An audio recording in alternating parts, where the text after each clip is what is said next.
नमस्कार। आज बात करते हैं इंडियन ऑयल कॉरपोरेशन के उन नतीजों की जिन्होंने सबको चौंका कर रख दिया है। सवाल बहुत सीधा है, लेकिन इसका जवाब उतना ही दिलचस्प है। जरा सोचिए, कोई भी कंपनी सिर्फ एक साल में अपना मुनाफा 4000% से ज्यादा कैसे बढ़ा सकती है। ये कोई मामूली ग्रोथ तो है नहीं, ये एक जबरदस्त मतलब असाधारण छलांग है। और आज हम बस इसी कहानी के पीछे की वजहों को एक-एक करके समझने वाले हैं। जी हाँ, 4128%। ये आंकड़ा बिल्कुल सही है, कोई टाइपिंग मिस्टेक नहीं। ये इंडियन ऑयल की असली ग्रोथ है। एक बार इस नंबर को देखिए, क्योंकि हमारी आज की पूरी बातचीत इसी के इर्द गिर्द घूमने वाली है। अब जरा इन आंकड़ों को आमने सामने रखकर देखते हैं। पिछले साल इसी क्वार्टर में कंपनी का मुनाफा कितना था? महज 180 करोड़ रुपए। और इस साल सीधा 7610.5 करोड़ रुपए। ये सिर्फ नंबरों का खेल नहीं है, ये बताता है कि सिर्फ 12 महीनों में हालात कैसे पूरी तरह से बदल गए। 180 करोड़ से सीधे 7600 करोड़ के पार। कमाल है। तो सवाल वही है कि आखिर ये हुआ कैसे, इस कमाल के पीछे का राज क्या है। तो चलिए पहले हिस्से में चलते हैं और समझते हैं इसके पीछे के मार्जिन मैजिक को। देखिए, इस पूरी कहानी का जो हीरो है ना, वो है GRM, यानी कि ग्रॉस रिफाइनिंग मार्जिन। अब इसे बिल्कुल आसान भाषा में समझते हैं। ये वो मुनाफा है जो एक रिफाइनरी कच्चे तेल के हर एक बैरल को प्रोसेस करके, मतलब पेट्रोल डीजल जैसे प्रोडक्ट्स में बदलने के बाद कमाती है। ठीक वैसे ही जैसे कोई बेकरी वाला आटा खरीदता है, उससे ब्रेड बनाता है और फिर हर ब्रेड पर अपना प्रॉफिट कमाता है। और खेल सारा यही हुआ। पिछले साल इंडियन ऑयल हर बैरल पर सिर्फ $1.5 के आसपास कमा रहा था, लेकिन इस साल वही मार्जिन बढ़कर $10 से भी ऊपर चला गया। मतलब ये कोई छोटा मोटा जंप नहीं था, यही वो इंजन था जिसने प्रॉफिट की गाड़ी को, आप कह सकते हैं, रॉकेट की रफ्तार दे दी। लेकिन बात सिर्फ मार्जिन तक ही सीमित नहीं थी।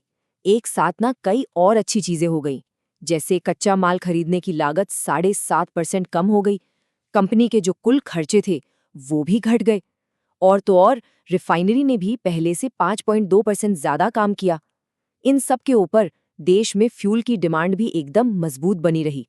मतलब ऐसा लग रहा था मानो सारे सितारे एक साथ कंपनी के पक्ष में आ गए हों।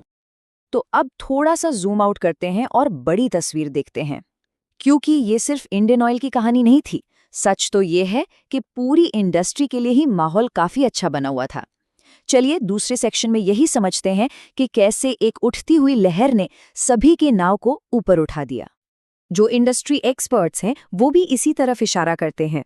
उनका भी यही मानना है कि इस जबरदस्त परफॉर्मेंस के पीछे डोमेस्टिक मार्केट में तगड़ी बिक्री, बेहतर मार्जिन और LPG पर सरकार से मिलने वाले बकाये का कम होना, ये सब बड़े कारण थे। मतलब साफ है, ये एक ब्रॉड ट्रेंड था। और इस बात का सबसे बड़ा सबूत क्या है? सिंगापुर का रिफाइनिंग मार्जिन, जो सिर्फ 10 दिनों के अंदर 2000% तक उछल गया था। इससे ये बात बिल्कुल साफ हो जाती है कि इंडियन ऑयल ने बस एक ऐसे सुनहरे मौके का फायदा उठाया जो दरअसल पूरी इंडस्ट्री के लिए बना हुआ था। और जाहिर सी बात है, जब नतीजे इतने शानदार आएंगे तो मार्केट तो खुश होगा ही। इन रिजल्ट्स के ऐलान के बाद ही इंडियन ऑयल के शेयरों में 3% से ज्यादा की तेजी आ गई। इन्वेस्टर्स के लिए तो ये वाकई एक बड़ी खबर थी। लेकिन कहानी में हमेशा एक लेकिन होता है। यहाँ एक बड़ा सवाल खड़ा होता है, क्या ये शानदार परफॉर्मेंस आगे भी जारी रह सकता है? और यही सवाल हमें हमारे तीसरे और आखिरी हिस्से की तरफ ले जाता है, रूसी तेल का सवाल।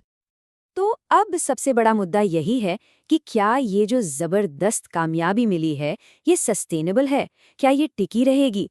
क्योंकि भविष्य की राह सच कहें तो उतनी आसान नहीं दिख रही जितनी पिछले कुछ क्वार्टर्स में रही है। और इसकी वजह भी साफ है। अमेरिका ने रूस की बड़ी तेल कंपनियों पर नए प्रतिबंध लगा दिए हैं। अब इसका सीधा असर पड़ सकता है भारतीय रिफाइनरियों पर, क्योंकि वो रूस से काफी कच्चा तेल खरीदती हैं।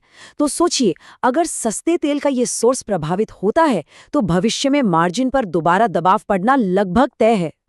तो आखिर में हम इसी सवाल पर आकर रुकते हैं कि जैसे जैसे दुनिया भर में ये प्रतिबंध और सख्त हो रहे हैं, भारत के एनर्जी सेक्टर की इस तेजी का अगला चैप्टर क्या होगा? ये एक ऐसी कहानी है जिस पर हम सबकी नजरें बनी रहेंगी और आने वाला वक्त ही बताएगा कि ये कहानी कौन सा मोड़ लेती है।